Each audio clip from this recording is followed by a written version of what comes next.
Kelompok yang ketiga adalah warajulun wa qalbuhu mu'allikun bil masajid, yaitu seorang yang hatinya terikat dengan masjid, cinta dengan masjid. Ketika ada panggilan Allah Subhanahu wa taala untuk salat berjamaah, maka dia bersegera. Ketika ada majelis ilmu, dia bersegera. Hatinya itu tertaut dengan masjid. Mereka tidak menunda-nunda, akan tapi terus mereka berusaha untuk menjaga hatinya dengan masjid.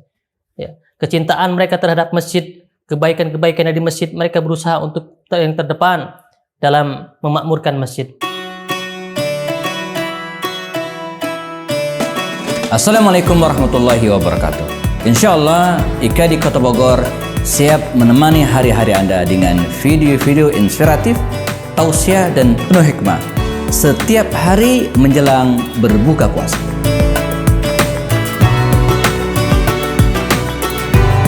Jangan lupa BPJS, bayar pakai jempol saja. Subscribe, like dan share. Bismillahirrahmanirrahim. Assalamualaikum warahmatullahi wabarakatuh. Alhamdulillah wassalatu wassalamu ala Rasulillah wa ala alihi wa ashabihi wa mawalah ma ba'd. Kaum muslimin muslimat dimuliakan Allah Subhanahu wa taala. Tentunya ketika kita di yaumil akhir nanti, kita sangat sekali membutuhkan bantuan dari Allah Subhanahu wa taala. Bantuan dari Allah Subhanahu wa taala, pertolongan dari Allah Subhanahu wa taala. Di mana hari tersebut tidak ada lagi pertolongan, tidak ada lagi naungan kecuali naungan Allah Subhanahu wa taala. Ketika kita ingin mengharapkan selamat di yaumil akhir nanti, mendapatkan naungan di sisi Allah Subhanahu wa taala, maka jadilah 7 golongan yang dijanjikan Allah Subhanahu wa taala akan mendapatkan naungan di sisi Allah Subhanahu wa taala. Sebagaimana sabda Rasulullah sallallahu alaihi wasallam, hadis yang diriwayatkan oleh Abu Hurairah radhiyallahu an Abi Hurairah radhiyallahu an Nabi sallallahu alaihi wasallam qala. Dari Abu Hurairah radhiyallahu an, dari Rasulullah sallallahu alaihi wasallam bersabda, sab'atun yudhilluhumullah yauma la dhilla illa dhilluh. Ada 7 golongan yang akan mendapatkan naungan di sisi Allah Subhanahu wa taala, yaumun la dhilla illa dhilluh. Di mana hari itu tidak ada lagi naungan kecuali naungan dari Allah Subhanahu wa taala.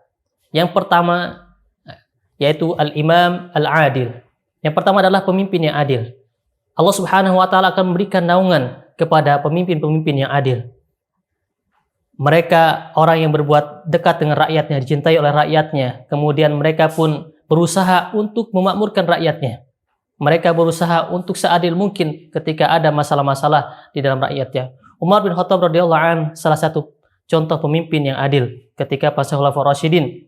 Beliau berusaha untuk menegakkan hukum-hukum Allah Subhanahu wa taala dan juga beliau berusaha untuk mengayomi rakyatnya. Bahkan beliau sendiri, dalam kita sering mendengar kisahnya, Umar bin Khattab radhiyallahu anhu keliling Madinah, keliling wilayah kuasaannya, kemudian beliau memikul sendiri bahan pokok untuk diberikan kepada rakyat yang kelaparan.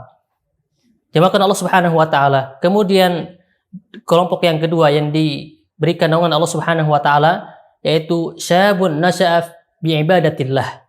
Yang kedua seorang pemuda, anak muda, kemudian dia hidup bi ibadatillah, yaitu hidup dalam lingkungan mereka adalah ibadah pada Allah Subhanahu wa taala.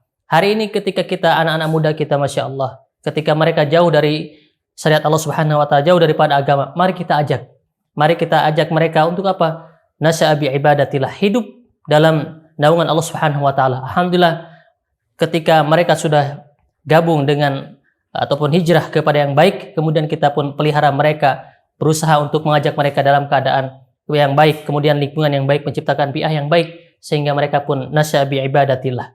Kita ajak mereka untuk taat pada Allah Subhanahu wa taala. Kita sama-sama anak-anak muda untuk taat pada Allah Subhanahu wa taala. Kemudian kelompok yang ketiga adalah warajulun wa qalbuhu mu'allikun bil masajid, yaitu seorang yang hatinya terikat dengan masjid, cinta dengan masjid. Ketika ada panggilan Allah Subhanahu wa taala untuk salat berjamaah, maka dia bersegera. Ketika ada majelis ilmu, dia bersegera. Hatinya itu tertaut dengan masjid. Mereka tidak menunda-nunda, akan tapi terus mereka berusaha untuk menjaga hatinya dengan masjid. Ya. Kecintaan mereka terhadap masjid, kebaikan-kebaikan yang di masjid, mereka berusaha untuk yang terdepan dalam memakmurkan masjid. Kemudian yang keempat adalah rajulun da'athum ra'ah dzata mansabin wa jamalin thumma qala inni akhafullah. Ya, ketika yang keempat adalah seorang laki-laki ataupun pemuda atau sebaliknya. Ya. Ketika dia diajak untuk berzina, dia diajak untuk melakukan hal-hal yang buruk, fahisyah, maka dia katakan inni akhafullah. Sebagaimana kisah Nabi Yusuf alaihissalam ketika diajak untuk berzina, kemudian dikatakan inni akhafullah. Maka ini sangat relevan pada hari ini. Media-media kita di mana keterbukaan, akses video, hal-hal yang berbuat buruk, fahisyah, video-video yang sangat tidak pantas untuk dilihat, hari ini pun berjebaran. Kemudian kita jaga generasi kita, bahkan diri kita, ya alladzina amanu qu anfusakum wa ahlikum nara, jaga diri kita dan keluarga kita dari hal-hal yang buruk tersebut. Dengan apa? Berusaha kita terapkan makhafatullah, yaitu takut pada Allah Subhanahu wa taala, khasyatullah, takut kepada Allah Subhanahu wa taala, bahwa setiap apa yang kita lakukan, setiap waktu dan kapanpun dimanapun kita, Allah Subhanahu wa taala senantiasa melihat kita, muraqabatullah. Maka katakan, tanamkan dalam diri kita dan diri keluarga kita, ini akhafullah. Kemudian kelompok yang kelima, insyaallah setelah jeda berikut ini. Assalamualaikum warahmatullahi wabarakatuh. Insyaallah IKA di Kota Bogor siap menemani hari-hari Anda dengan video-video inspiratif, tausiah dan penuh hikmah setiap hari menjelang berbuka puasa.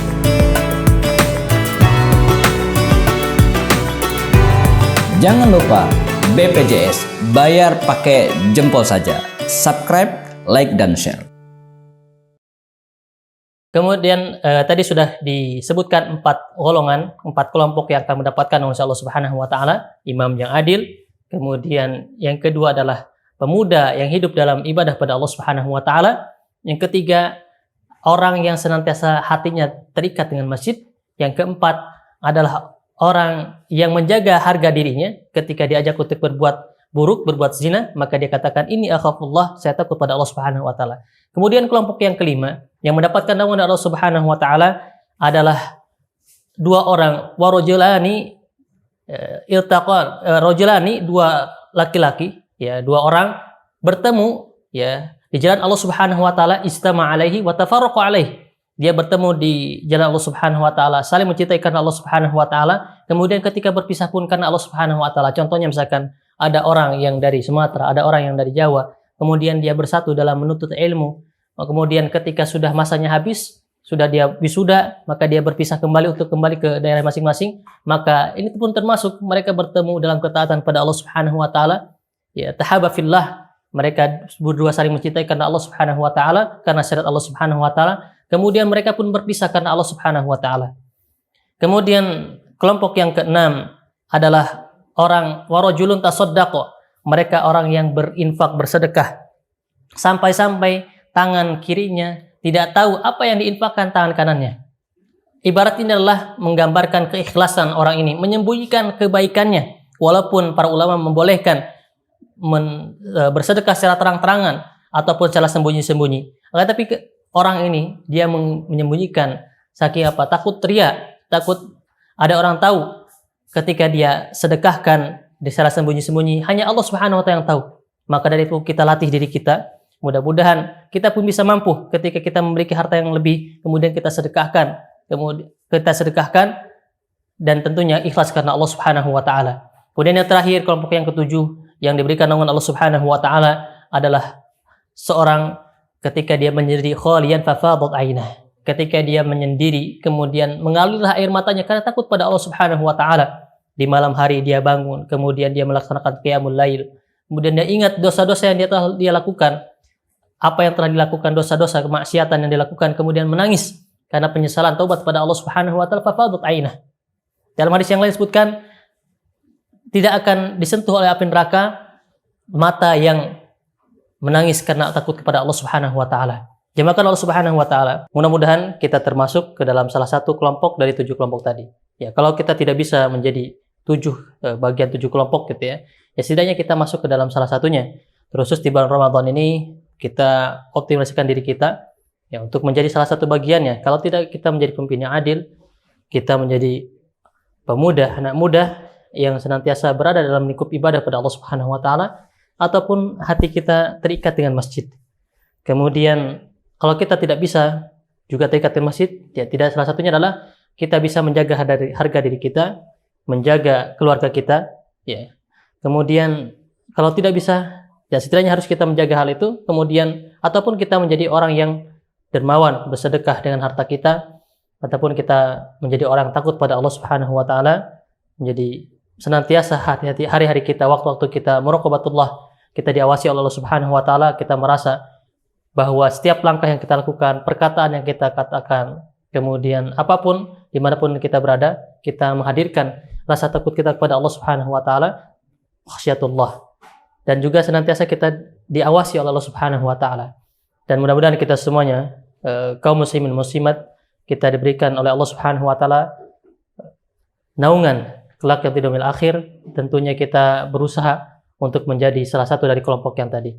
Itu saya, terima kasih atas perhatiannya. Assalamualaikum warahmatullahi wabarakatuh. IKADI Kota Bogor, merajut ukhuwah, menyemai dakwah di bumi Nusantara.